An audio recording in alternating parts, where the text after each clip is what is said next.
I can do that very simply, very shortly, I guess. It really came to power in the 1920s, the early 1920s, and became very, very powerful. A third or more of white native-born Protestant men belonged, probably an equal number of women.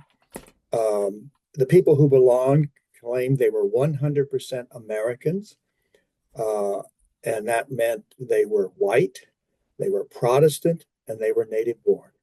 And those who were not all of those three were obviously not 100% Americans. And I would submit that's a dangerous, dangerous, slippery road downhill toward racism, bigotry, whatever, exclusion, whatever you want to label and call it. And so the Klan really did divide Hoosiers and Americans into 100% and not 100%, us and them. And that's the foundation, that's the base.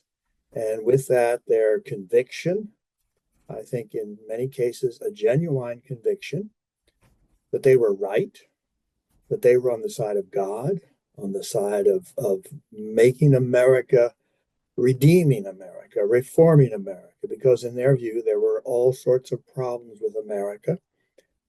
Immigrants, Catholics, Jews, African Americans, all those other people were the problem, and they were the ones who were tearing down our country, and that needed to be dealt with.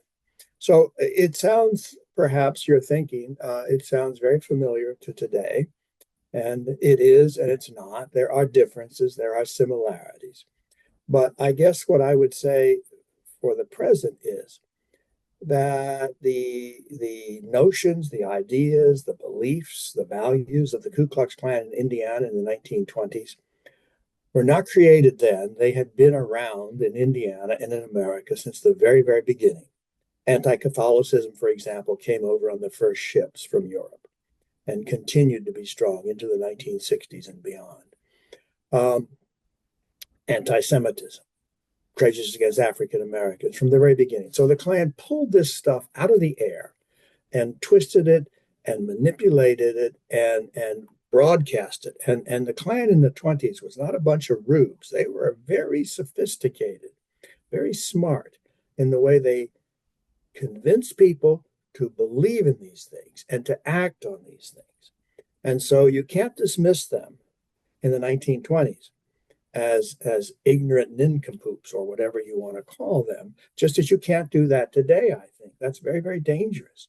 So there are similarities. The Klan takes these omnipresent notions and develops them. And when the Klan is gone by 1930 in Indiana, it's gone. What comes back later on is nothing like it. But the ideas, the notions, the prejudice remain down to our own time. They're shifted a little bit. There are new dangerous groups added in the 1990s. A lot of Americans added LGBT people to the list of those who were not 100% Americans.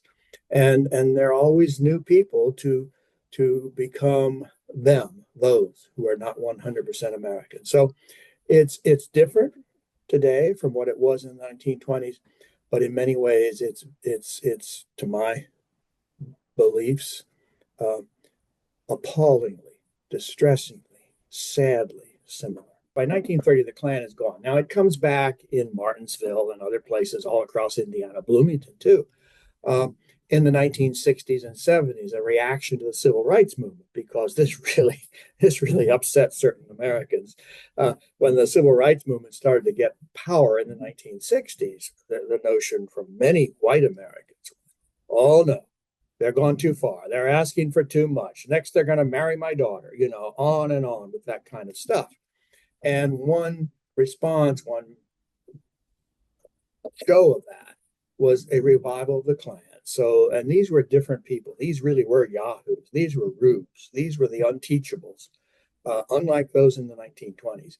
These sad, often troubled individuals put on white sheets and marched down the main streets of Kokomo. They marched in Indianapolis, all across the state, including Martinsville, And um, they got a lot of attention, and they spouted horrible things. They were not at all fearful of using the N word, of criticizing women who were also getting uppity.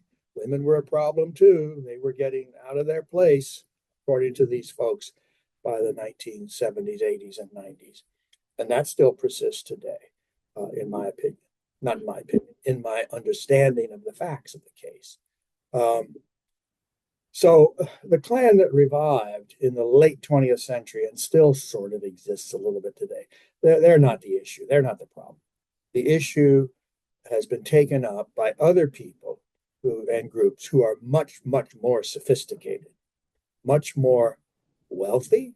They have money, they have power, they have privilege, and they are enacting ideas, prejudices, hatreds, policies, not unlike those that the Klan wanted to enact in the 1920s, except I would add, I think I think that many of the folks today on that category have a meanness about them, an anger and meanness. The Klan in the 1920s was not nice. They didn't wear smiley faces, but they were mostly good Hoosiers, in some ways even sweet Hoosiers. But but today I hear and see and very distressed to see the kind of meanness, just unnecessary meanness to those that they want to exclude from America.